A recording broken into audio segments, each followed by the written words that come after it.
Dr. Bajekal, I am so thrilled to be speaking with you once again, and particularly talking about this incredible new book of yours, Finding Me in Menopause. We were talking just a second ago.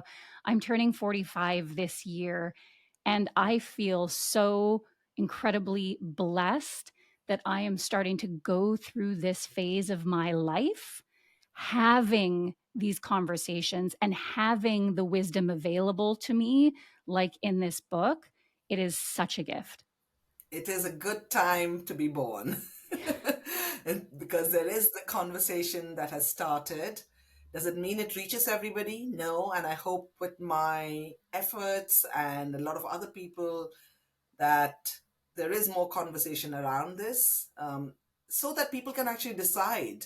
Women can decide whether they want help in a particular direction or not. It doesn't have to be forced upon, because there is a lot of talk as well about hormone replacement therapy, which I'm a great fan of, but it may not be something for everybody. So we can talk a little bit about that later. Not everybody can have it as well.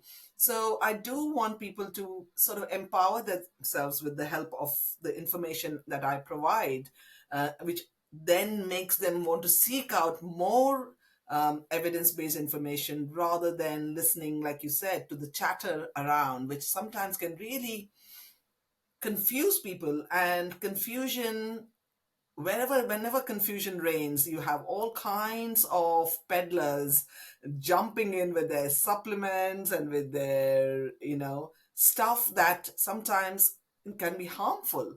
So I hope that, my wish is that the information in the book is the information that I've been providing to my patients for decades, and I just hope that it will be an easier path and access like the PCOS book was. Yeah. I poured through this book and I really feel like it is a manual, something that every woman should read as soon as she hits 40, just to give her a bit of a roadmap, an understanding of the changes that are presented. We're going to talk. I mean, we can't talk. There is so much information in this book that I can't even possibly ask you about every single thing we talk about.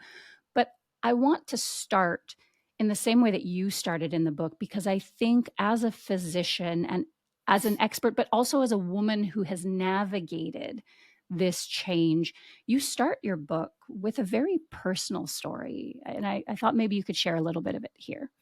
Yes, I didn't know at the time, but I was 38 and my periods were hopping and skipping and they basically stopped. And being, well, my mother hadn't stopped her periods until she was 51 or 52. My sister was still having her periods. She was 9 years older than me. So the fact that I could be menopausal didn't even cross my mind. And this is somebody who's done 16 years of obs and gynae, OBGYN. So, and I always prided myself as one of the most, like, really well researched, very up to date surgeon and gynecologist. So when I look back, I put it down to stress, and I put it down to being bullied, and put it down to applying for new jobs as a consultant and looking after two young kids and being an immigrant and being a woman, all these things that I was trying to negotiate. So my mind kept making these answers, as a lot of women do. We always sort of talk ourselves down, talk ourselves out of a lot of things, tell us ourselves it's often okay when actually we know it's not okay. But our best friend came and told us this, would say, you need to be seeing somebody pretty quick. But for ourselves, we have a different yardstick. And that's what I think when I look back, that's what happened. And I was in a state where it was difficult for me to actually understand what was happening. I knew things were not right. I knew then that I had become menopausal. And when I also knew from the science that I needed to be on hormone replacement therapy because I was under 40, and that is not negotiable really unless there's a major contraindication. You do need to be on hormone replacement if your periods stop that early. The average age of menopause tends to be between around 51, but the range is between 45 and 55. So I knew I was earlier than I was expecting, than my patients, most of my patients were. So sadly, at that time in 2002, the studies that came out were misinterpreted by the media, and the media ran away with this information that HRT was dangerous for you, which it wasn't, because of the way the studies were interpreted. And so my family doctor, actually refused me as a consultant gynecologist hormone replacement therapy and said that he was not going to prescribe it. And sadly, I should have relied on my colleagues, but I was one of four, and the other three were men. And they were very supportive later, but I didn't want to share that because I was very ambitious. I wanted to reach the top of my game as a surgeon. I wanted to be the best I could be. I always pushed myself a lot, and I wasn't going to give that up just now because of menopause, So I sort of really struggled through that time. And then my younger daughter actually changed her diet from eating sausages every day to going completely vegan. And in those days, of course, 22 years ago, there wasn't anything that resembles what is vegan now. So you really had to be whole food, plant based. And when she told me her logic, I'd always been sporty. I was, slim. I was a vegetarian for many years, having eaten meat occasionally a few times in my life. So I was already doing all the right things, but boy, making those changes brought a huge amount of relief to me. But the scientist in me didn't even think about it. I didn't even know that nutrition had anything to do with the fact that I was feeling better. People kept commenting, "Oh, you're looking younger, you're looking so energetic." I always was energetic, but these things didn't really resonate with me until I started thinking. I initially thought, "Oh, my menopause must have gone," like a lot of people think, but you never are out of menopause. You're always in menopause and post menopause. So it took me quite some time to then join the dots, because I've loved my profession. I love OBGYN, but I felt something was missing because I was seeing all these women, and I was actually seeing them after their disease process had started, whether when they were pregnant or as gynecologists, in gynecology when they had endometrial cancer or PCOS or severe endometriosis, because I was a laparoscopic, or I am a laparoscopic surgeon. So it really took me another few years, almost 10 years, I would say, before I actually started realizing how important it was that what I had gone through, my patients needed to know and experience, and small baby steps. Nobody was expecting, but I didn't know those words of whole food, plant based, and all that. I knew that eating the right foods, moving your body, and sleeping well, and all those things were really important, until I then came across lifestyle medicine. And I actually was one of the first specialists, the first gynecologist in the country to, do a board certification and qualify in lifestyle medicine. But it's it's makes me sad that I didn't have the access to that. I feel sorry for my 38-year-old self. So I feel I don't want others to have to struggle with this. And you don't have to wait till you're 40 to read my website or my book or educate yourself. It is important even in primary school for people who menstruate, and girls and boys, all of them, to know about their body and the reproductive cycle and the different phases to go that they will go through, and so that they actually bring those changes, because we know that following a healthy diet, healthy lifestyle can really minimize your symptoms, whichever condition you may be suffering from. It may not be completely enough to avoid medication, but boy, it can make a lot of difference. So I do think you're never too, and I say that in my book, it's never too early and it's never too late to try and bring changes in. And you can be 80, 90 and bring changes in, and you can be 15 in a family and start, having soya introduced into your diet, even from an early age, so that you lower the risk of, common cancers like breast cancer, for example. So yes, I am very grateful in a way that I went through that, I can say, traumatic time. because yes, menopause is second spring for many people, and it's a joyful time for many people, but for some it isn't. And so knowledge does help to make that journey much easier. So I am grateful for it, because probably I wouldn't have gone down this path ever. Yeah. I think there's so, in sharing your story, I think that you highlighted so many pieces that I hope we're going to talk about next.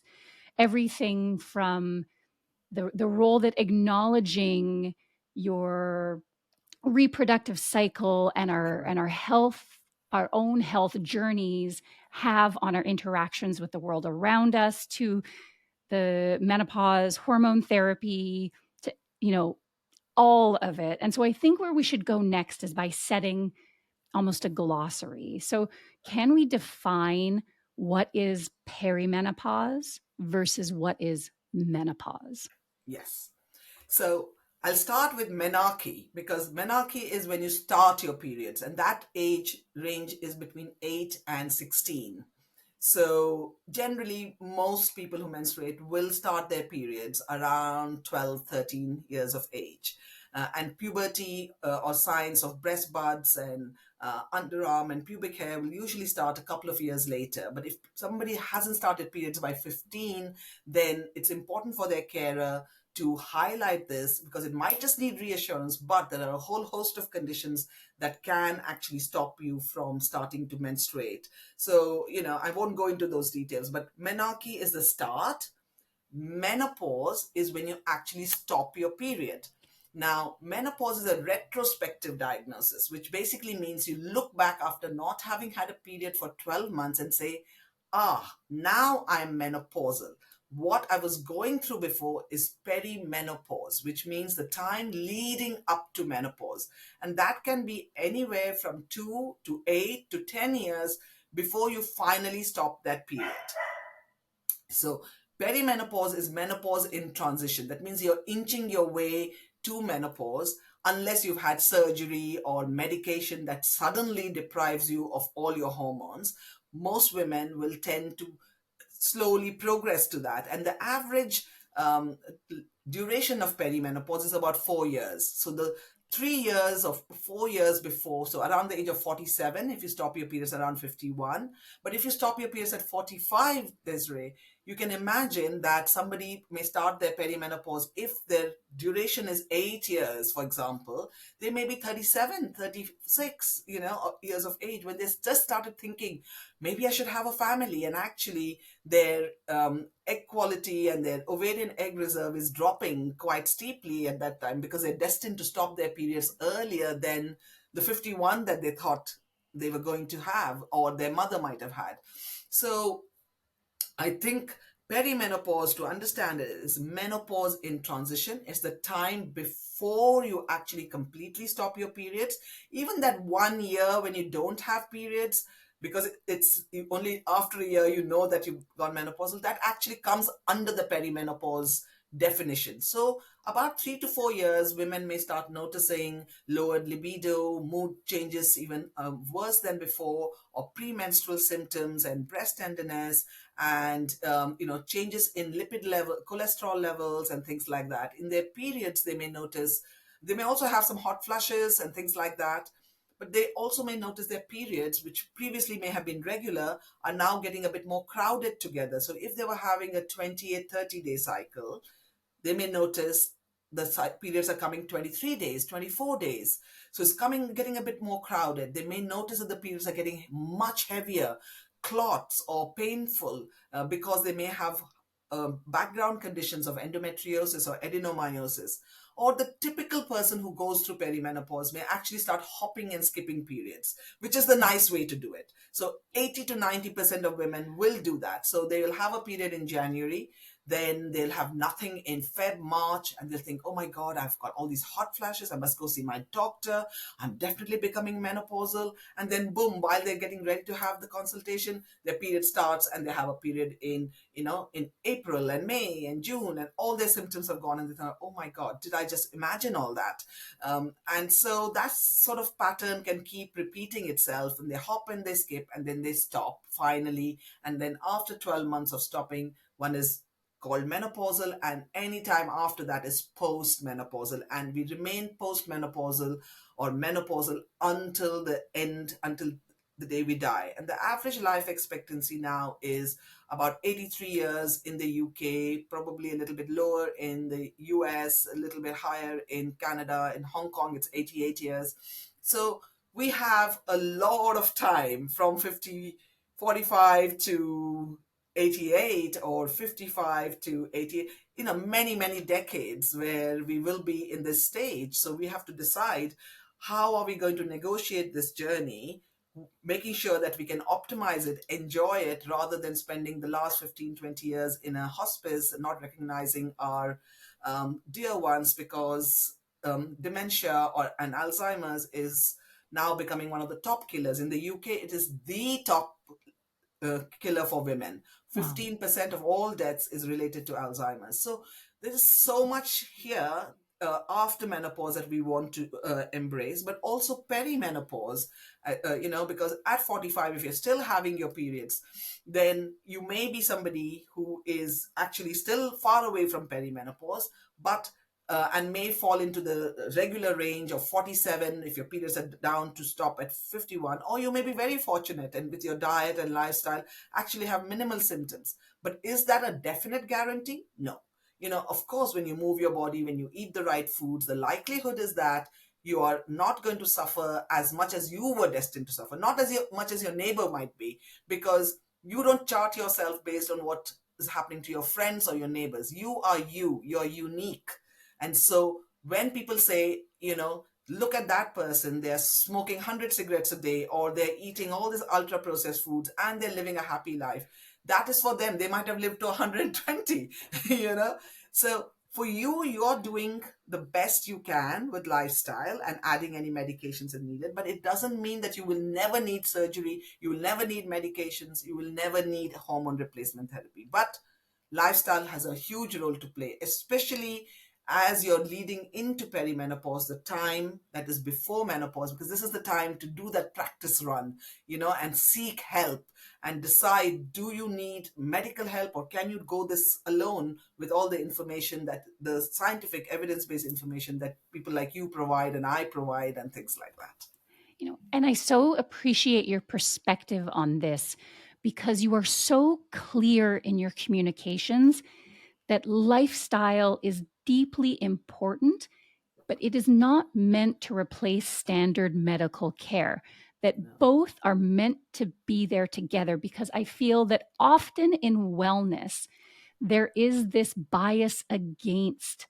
medical care when we have progressed decades and decades and like hundreds of thousands of research papers in order to get where we are in Correct. modern medicine. And so Correct. it's the idea that it's not just medicine and doing nothing in your lifestyle, and it's not lifestyle to the detriment of medicine, that the best possible quality care for you is a collaboration between the two. Correct. Correct. And if you're lucky enough to just use lifestyle, great, well done.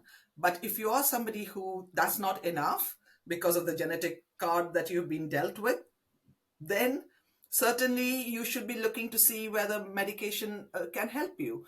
And on the same count, just like uh, the wellness world tries to minimize the importance and the progress of Western medication, sadly, the same story is there in my medical community, which is getting better, but of completely overlooking, like I did. I did not know the influence of nutrition and lifestyle on my own health, even though I had parents who were basically following a whole food plant-based diet, who were most active, most healthy people that I ever knew. And I knew it was to do with the way they moved their body, the way they, uh,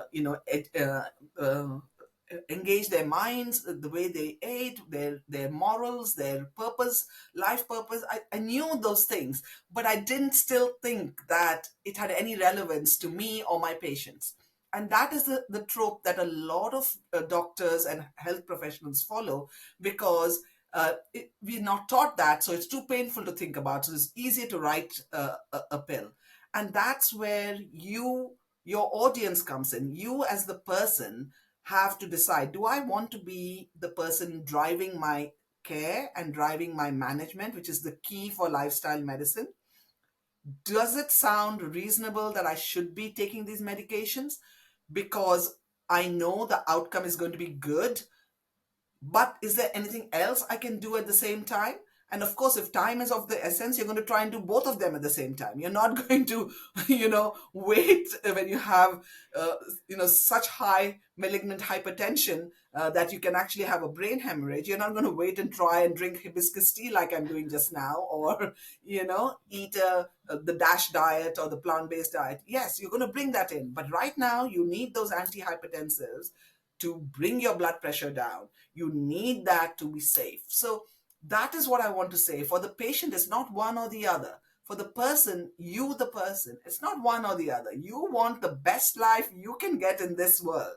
And that involves a life of compassion, of love, of kindness, both to the people around you, but also to yourself.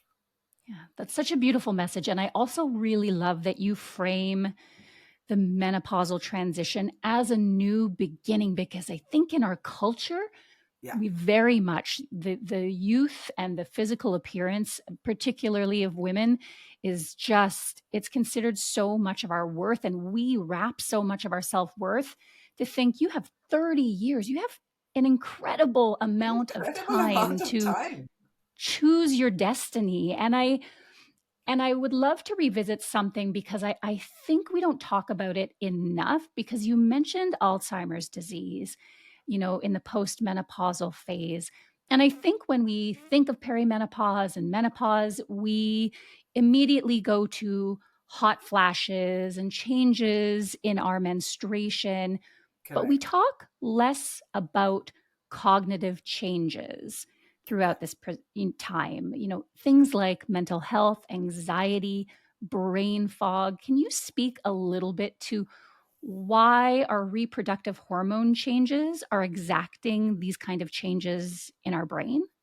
That's because if you think about the levels of testosterone, progesterone, and estrogen in our body, those levels are high in the reproductive age group.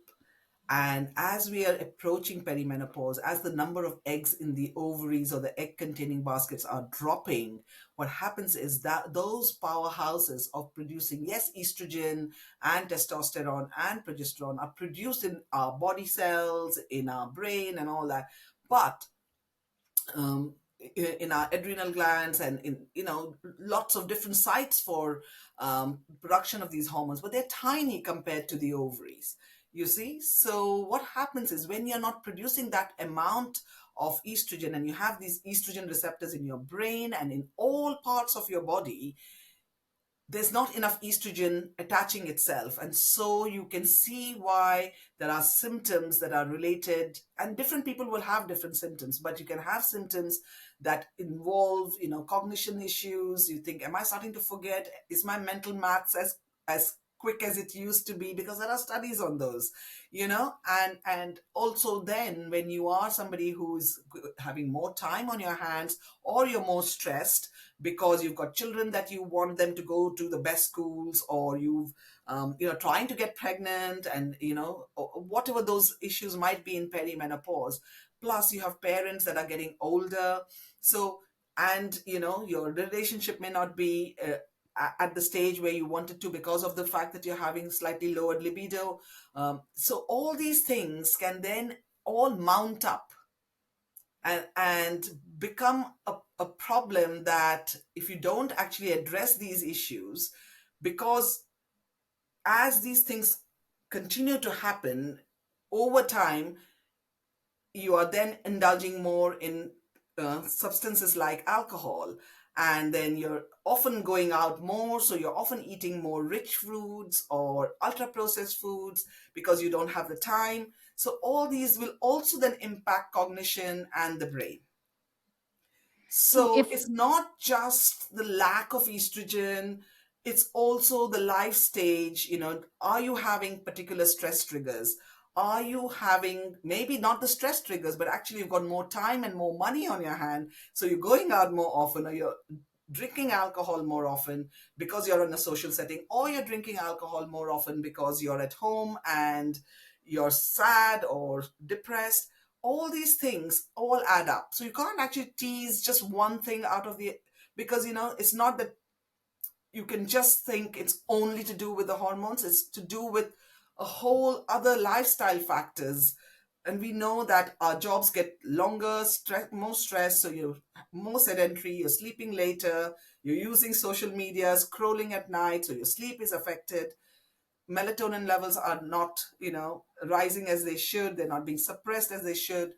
So I think, I don't know if I managed to get the point across, but essentially, depression, anxiety, stress, cognition problems in the perimenopause are partly related to hormonal changes, but not solely. Which is why some women, when in spite of taking hormone replacement therapy, it's not a magic pill, it's not a cure all. So it can help in a lot of situations, but for others, until you sort out the life situation, those problems will continue, and any amount of hormone replacement therapy will not make things better. But of course, that has to be decided alongside an empathetic health professional. and I thank you for that, because I think with all of this messaging we're getting, sometimes it can be really hard for us to tease out, I'm in this stage of life, and is it hormones making me feel this way exclusively? Or is it because I am also in my 40s? Life is like a stress activity sandwich with Correct. children and parents and the height of your career.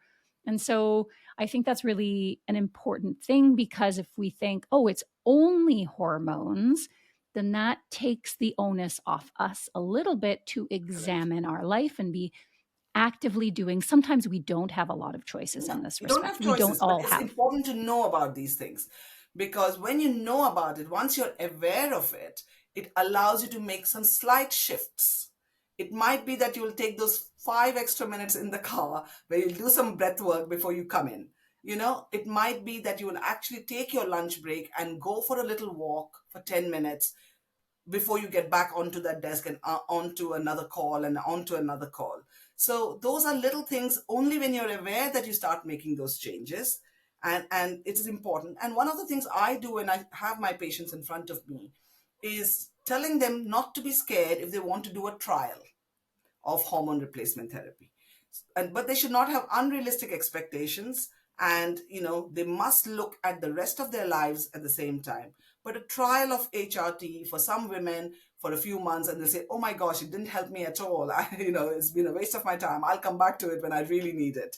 Because there is this thing of a lot of talk right now, but there's also a lot of talk about pushing hormone replacement therapy, which is fantastic, because people like me were denied it. But at the same time, you want to use it cleverly and at the right time and the right thing, so that you don't give up on it, because you may have breast tenderness, you may have some water retention in the first few months, you may have some erratic bleeding, and then a very useful combination of medications you lose out because it's been used inappropriately. Yeah. So Oh, it's so important to understand how to use it, when to use it, and not to rely on blood tests. There are no blood tests in perimenopause that will actually guide you. Anti-Mullerian hormone is a blood test that we do for ovarian egg reserve, that is being looked at to see whether it can predict menopause by the number that you get. But the truth is, there are no blood tests. There's nothing at this stage that we should be doing. And the number of women who come to see me with having had urine tests, saliva tests, blood tests, and being told that yes, they are perimenopause. No, you take a detailed, deep history, and examine the patient if you need to examine, arrange certain tests because they may be having painful periods. That itself might be causing enough stress, enough problems, because adenomyosis, endometriosis are overlooked. These are chronic inflammatory conditions that women often take decades to get a diagnosis. You see, heavy periods is so common. 1 in 5 women are anemic. Every day I see patients who are being given iron transfusions or being investigated for all kinds of things when actually it's a gynecological problem. And once you sort that tiredness and fatigue out, suddenly they have a different outlook. So what I'm saying is it's important to look at everything with a first from a distance, as well as then going and doing a deep dive. And the nuance here, I can't overstate enough. And this is why we turn to experts like you, because I think that we are hardwired to say, I have a problem. There's a single solution. I'm in perimenopause. My estrogen's all over the place. And then there's a single action, like eat these 4 foods for for No, perimenopause. And that couldn't be further from how we're supposed to address this. There are so many things I want to jump back into that you mentioned, but I think because we're here, let's talk about hormone therapy. Because I think for many people listening to this podcast, there still might be a little bit of fear there around it. And there's definitely a lot of fear mongering about the provision of hormones. So, correct. can you speak a little bit? Because we've already mentioned at the top that you do believe it is a safe and viable treatment for many, but not all. Not all. But why do we have the idea that it's harmful in the first place? Where did that idea come from? So that idea came from these big studies, the WHI study and the Million Women study, basically suggesting, because those studies were initially done in 60, 70-year-olds and who already had a background of high blood pressure, stroke. So it was looking at completely different endpoints. And suddenly that information of slightly increased risk of breast cancer was extrapolated to women in their late 40s and early 50s, when we know HRT is the safest and the most beneficial. So, for 4 or 5 years around your menopause is the time when all experts will agree has got the most beneficial effects. And then you can decide whether you want to continue taking it for the rest of your life or until you're 60, whichever that's a discussion that is had with your specialist. But generally speaking, if you're going to get the max out of HRT, it will be those years, in your early 50s and things like that. So when you're taking information from a 70-year-old and then extrapolating it to 50-year-old, the media basically took the thing, HRT causes breast cancer, so studies were pulled. But subsequently, we now know that actually the risk is 2 extra cases of breast cancer from hormone replacement therapy, 2%. That means 2 in 100 women, while 1 in 7 of us will actually get a diagnosis of breast cancer in our lifetime in the UK, 1 in 8 of us in the US. So you can imagine that, and there is 8 women out of 100 from carrying excess body weight, another 8% from drinking alcohol, even more than, like, every drink above 3 drinks increases by another 10%.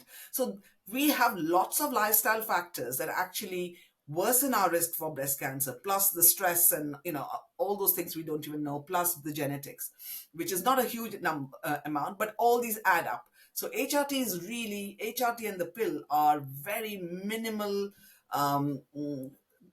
risk factors for somebody who wants to take it for breast cancer if they are worried about breast cancer. Yes, of course, if you've got a very strong family history, if you think you've got genetic background, those discussions have to be had with an expert like myself. It's not something that they would just decide with their family doctor. But the vast majority can take it. And studies have shown that if you're only on estrogen, which means you've had a hysterectomy and you don't need the progesterone to protect your uterus, then that actually has a lower risk of breast cancer. And with the modern forms of HRT, which is the body identical or hormones that we say, in the UK, we use the word to differentiate it from bioidentical. The reason being, they're all bioidentical. They're essentially similar to the hormones that are produced by our body. But currently, there are a lot of custom compounded bioidentical hormonal experts who, so for example, I'm sitting in my study here and, you know, dishing out Dr. Bajekal's bioidentical hormones.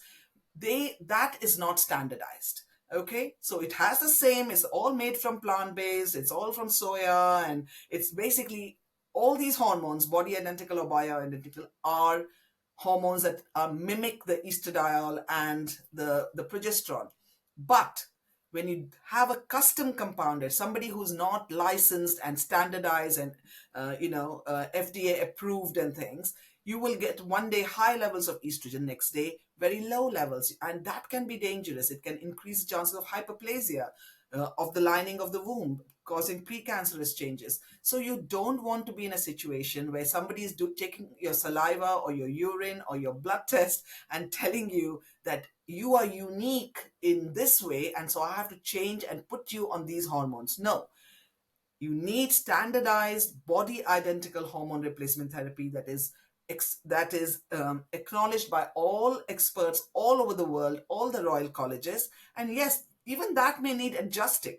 Obviously, it may not be enough for you. You may need to be titrated. It may need to be increased. It may need to be decreased. So many options are available. So I only want to finish off with HRT to say, if somebody is looking for hormone replacement therapy and wants to have it, I have a whole section in the book, but it is safe for the vast majority and it is worth considering because it has got many benefits, in immediate and longer term benefits. But there are huge numbers of women who can't take it or don't want to take it.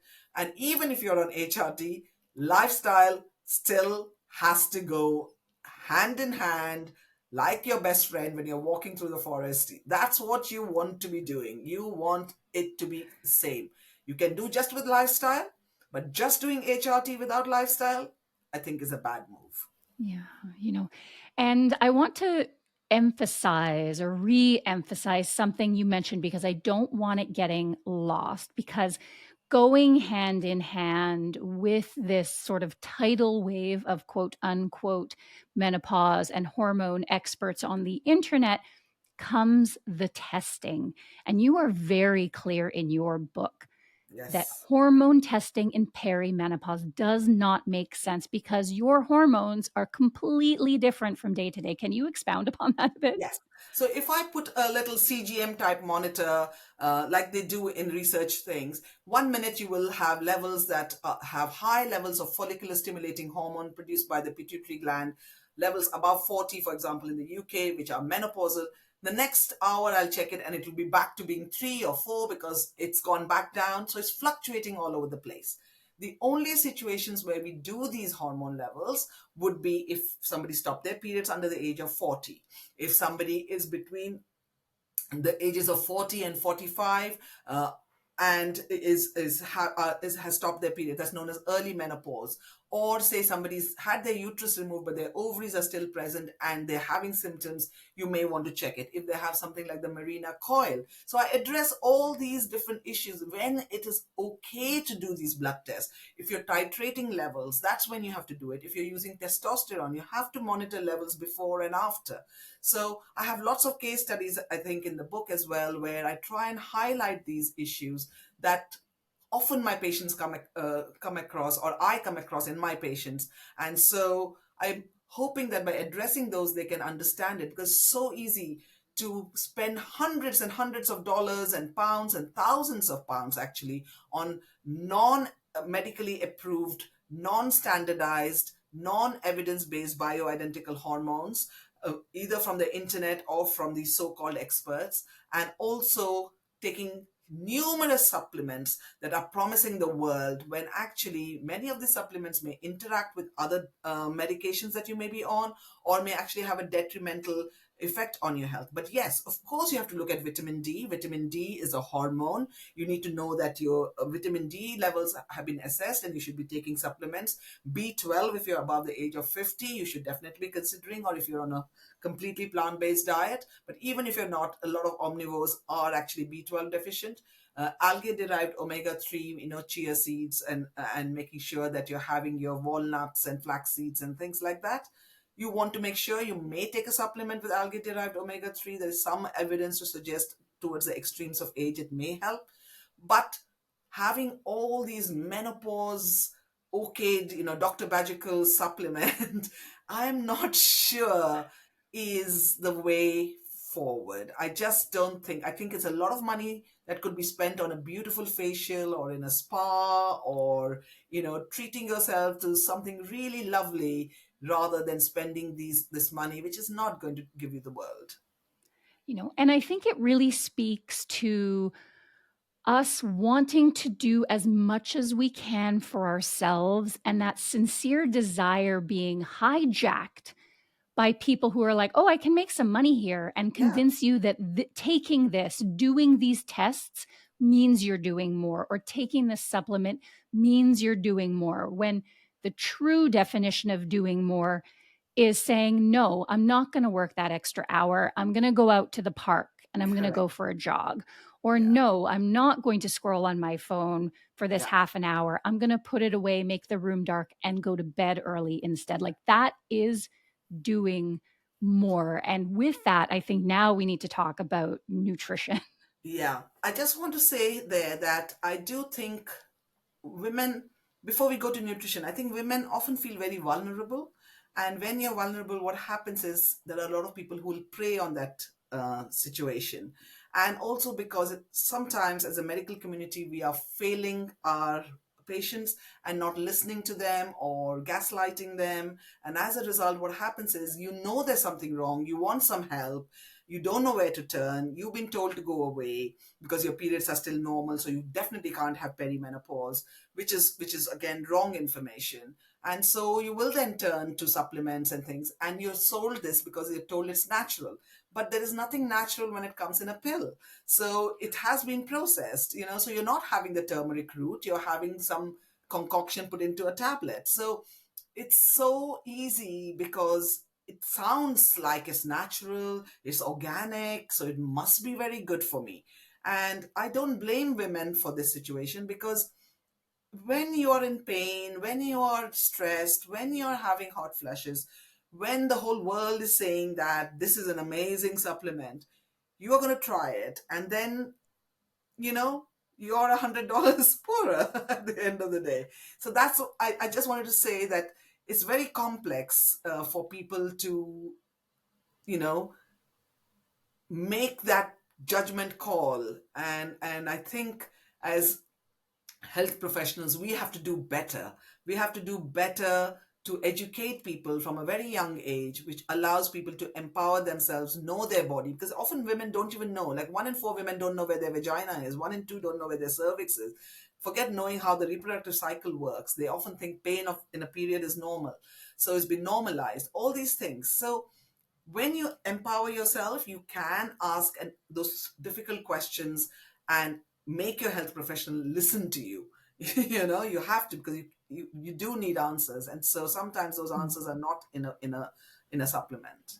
Yeah, and I think that's why your book is such a gift, because I feel like if I were to say, Dr. Bajekal, please tell me what is going on in my body right now, the answer is your book. And I think for people who don't necessarily feel empowered or don't feel heard by their physician, they can read your book and then go back and say, Correct. now I have some very specific questions. Correct. And when Because the I have a physician whole hears, chapter on the questions that one wants to ask, because yeah, I want my patients to ask me those questions. I want them to challenge me. So yes, now we can talk about nutrition.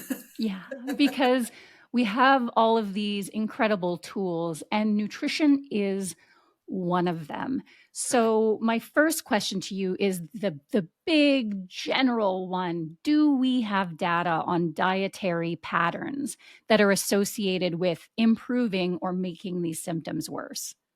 Yes, I think there is pretty good evidence to suggest that if you include things like fruits and vegetables and whole grains, you can avoid as many as 11 million deaths in the world. Okay. from chronic diseases. And chronic diseases tends to start creeping up from your late 30s, early 40s, diabetes, type 2 diabetes, high blood pressure, putting on excess weight, all these things. And then, of course, as we get older, cancer would be, there are certain cancers that are higher risk, but menopausal symptoms themselves. So we have good data to suggest that when you feed your gut, because it's so important to understand the link between the gut and your hormones. So the gut microbiome, there's a specific group of bacteria, believe it or not, called the estrobolome. They actually synthesize these estrogens that are there in animal foods, for example, and also in ultra processed foods, and they actually make sure that they go through the liver and they then get excreted out. But if you don't have into your poop, so if you don't have those good healthy bacteria that are supposed to digest and get rid of all these excess amounts of estrogen, because you have to have estrogen that is produced in your body, but then there are certain types of estrogen that are not so good because they will increase your risk of menopausal symptoms, as well as things like breast cancer and endometrial cancer and womb cancer.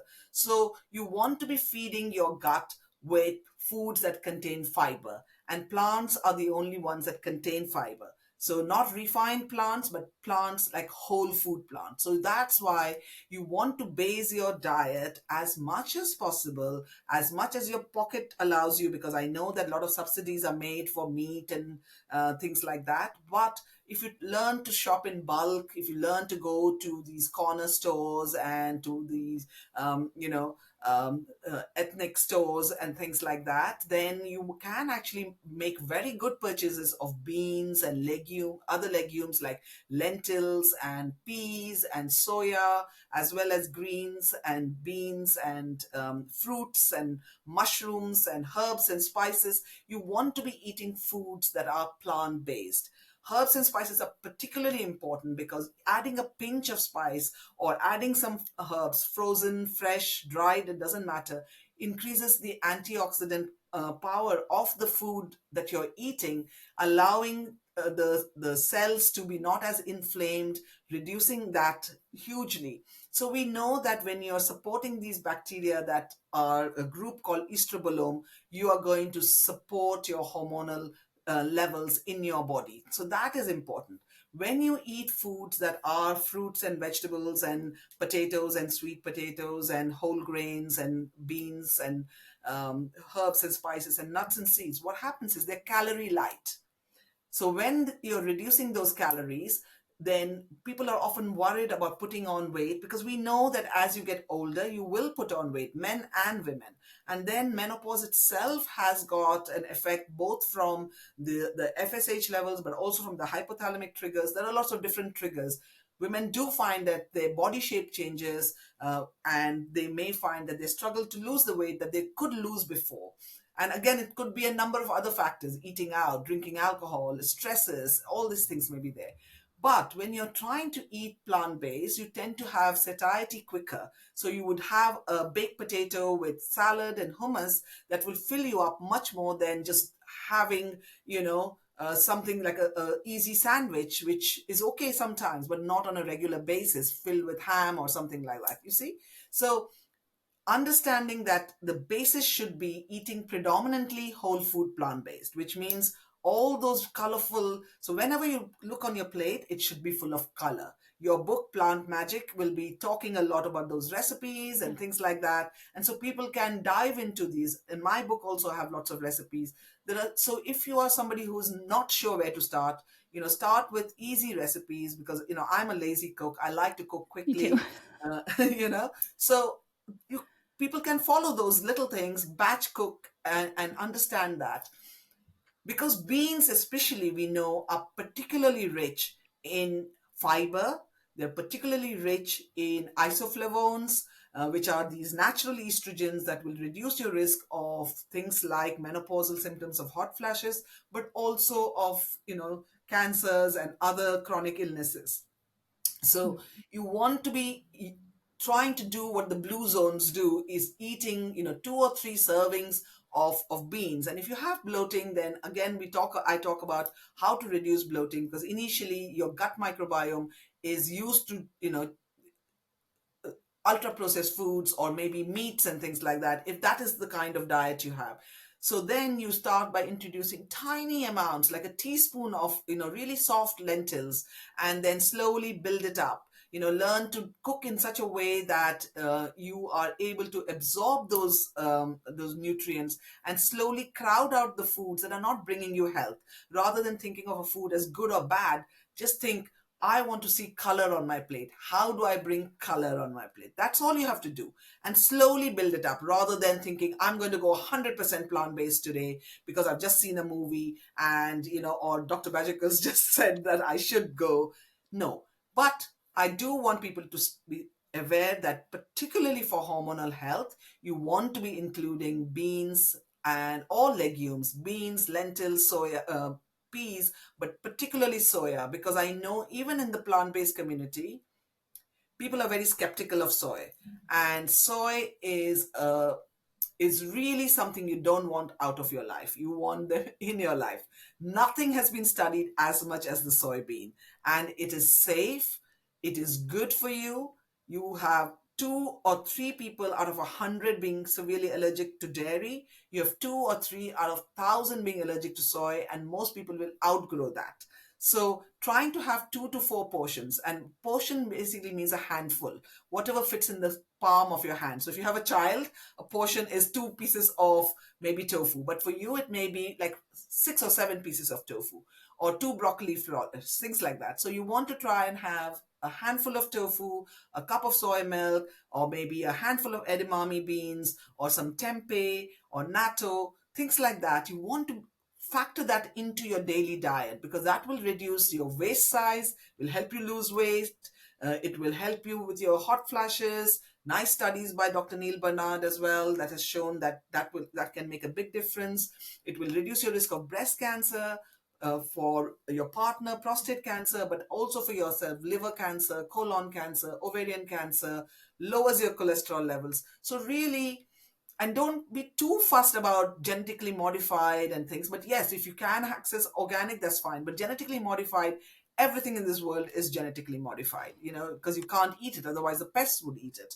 So it's just important to know that soy is a health food.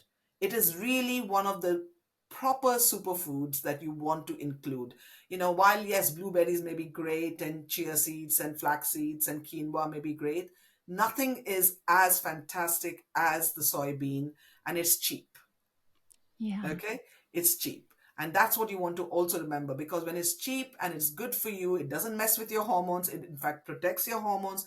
It doesn't change fertility. In fact, it can help with fertility, study after study. And all the Far East countries are, have been living on it for the last 3,000, even 5,000 years. So I hope that your listeners will not be scared of soy, and will realize the importance of adding legumes, which are beans and peas and lentils, but also soy, and at the same time doing all the other lifestyle methods. But herbs and spices are also very, very important in our daily diet, and we underestimate the power of it.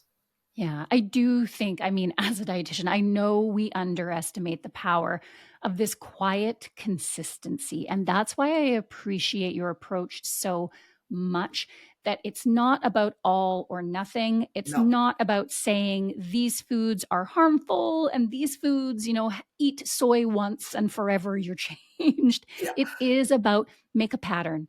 Work this correct. into your lifestyle. Take the time so that you're consistent, so that it's sustainable. And there is true power in increasing your fiber intake, Totally. increasing your intake of colorful fruits and veggies, and nutrient dense and phytochemical dense herbs and spices.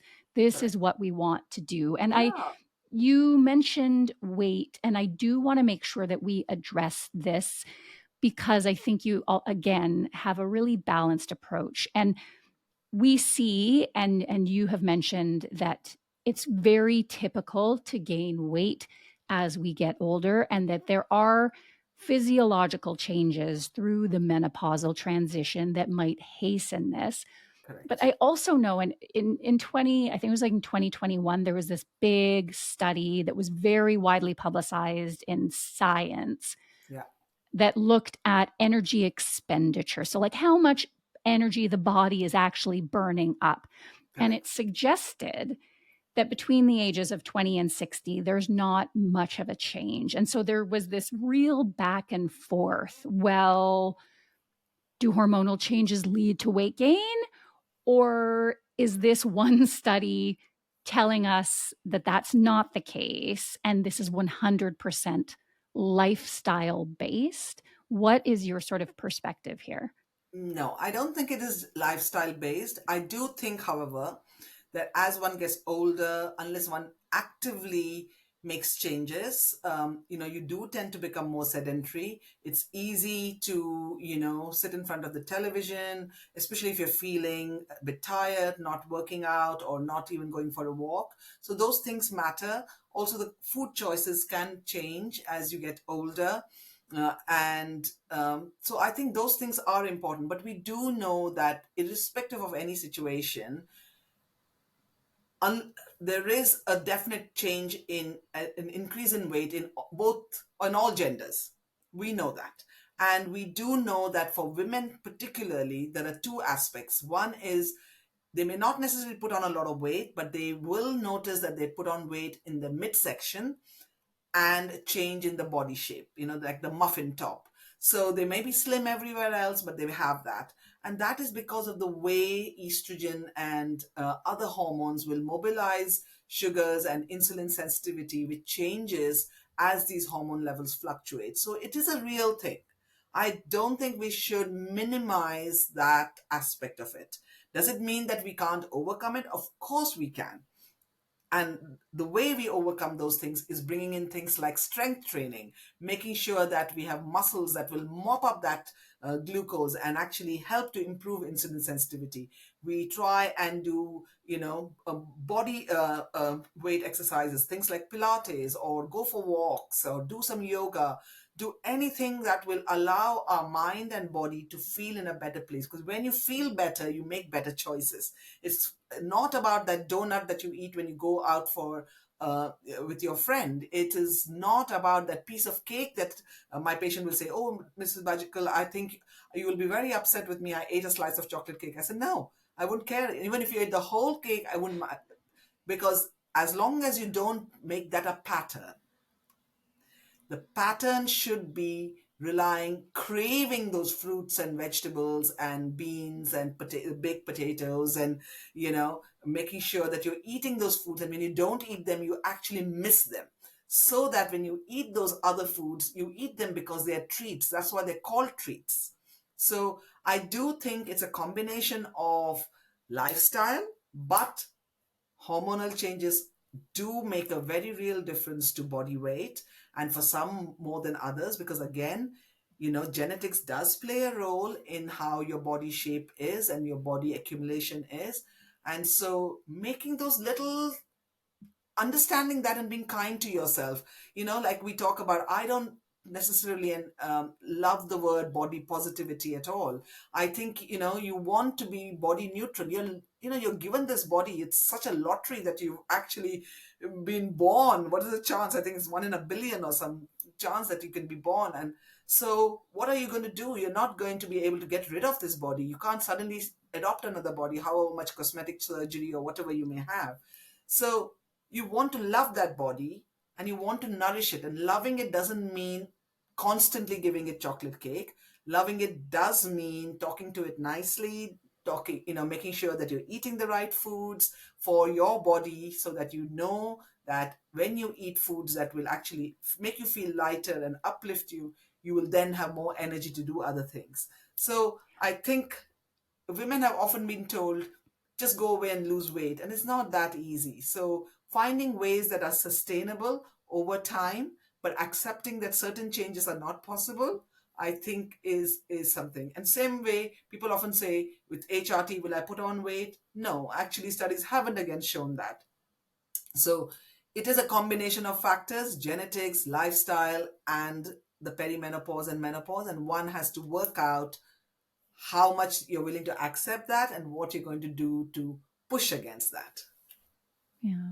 And I really appreciate just how nuanced that is, because I think, again, because there is so much pressure placed on us as Yeah, women to look a certain way, we have to find that balance within ourselves of embracing the fact that our bodies were meant to change and adapt as we get older, and at the same time recognizing that there are certain changes like the loss in muscle mass that we can actively and should actively. We didn't correct. even have time to get into I know. sarcopenia or osteoporosis, which is why everyone needs to buy your book.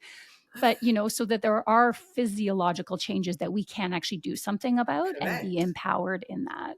Absolutely. And, at the end of the day, when you look at the changes that you want to make, you look at life expectancy. We used to all be dead in childbirth, or by 35, 40.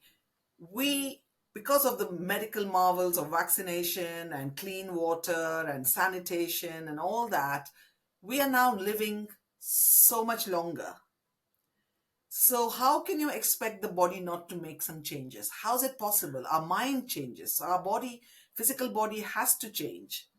And yes, some aspects of it you won't like, you know, but at the end of the day, it's a body that shows that you have lived a life.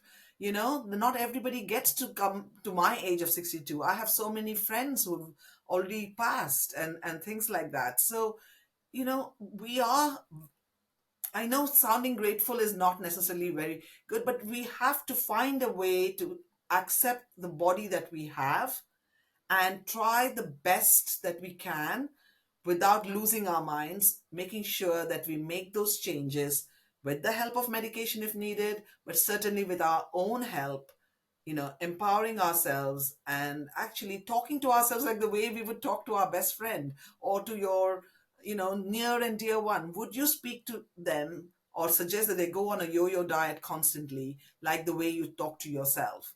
If the answer is no, then you shouldn't be speaking to yourself like that. You really shouldn't. Yeah. And this is why I feel so grateful to know you. And I think that Yes, your so work, your work is such a gift. So I think this is the perfect place to leave it off, because I do want everyone to run out and grab your book for more of your wisdom. So we should launch into the rapid fire questions oh yes, then. I forgot about that. The first one is, Right. what is your favorite thing about being in this post-menopausal phase of your life? Oh, my favorite thing is I can just be myself and I have lots of time. I'm still working. I love my work. I don't work the crazy 100, 120-hour weeks that I used to work. So I do have more time. I love that. I just feel so happy when I think, oh, sometimes I can just do what I want to, and have that. I also just, I can speak my mind so much easier, which I think I didn't. I would be more hesitant before, not at the point of being rude or anything. I was always, um, but I just think that really is a great thing. I can say what want to say, and they'll say, "Ah, she's old. That's fine. She can say it." Okay, next up, because you are such a positive model of eating a more whole food, plant based diet, I feel like everyone would like to know, what is your occasional treat that you absolutely adore? Oh, like I said, a donut. I Yeah, love a donut. I love that Okay. you love donuts. I love a donut. I have a very sweet tooth. I grew up in I'm the child of South Indian parents, but I grew up in Calcutta, which is West Bengal, and they never finish a meal without a sweet. So I've got a terrific sweet tooth.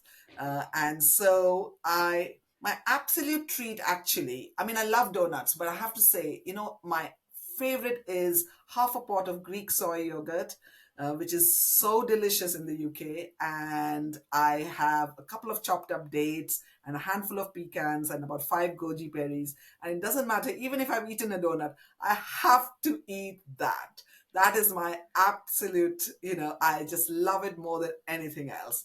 But yes, a donut probably would um, take a nice lemony donut would be the one that I would say is my treat. I am constantly frustrated by our lack of soy yogurt here in North America Yes, because I know. It's so anytime I go to the UK or I go to Europe, the soy yogurt is it is so I much know. better than anything we have. It's I know. delicious.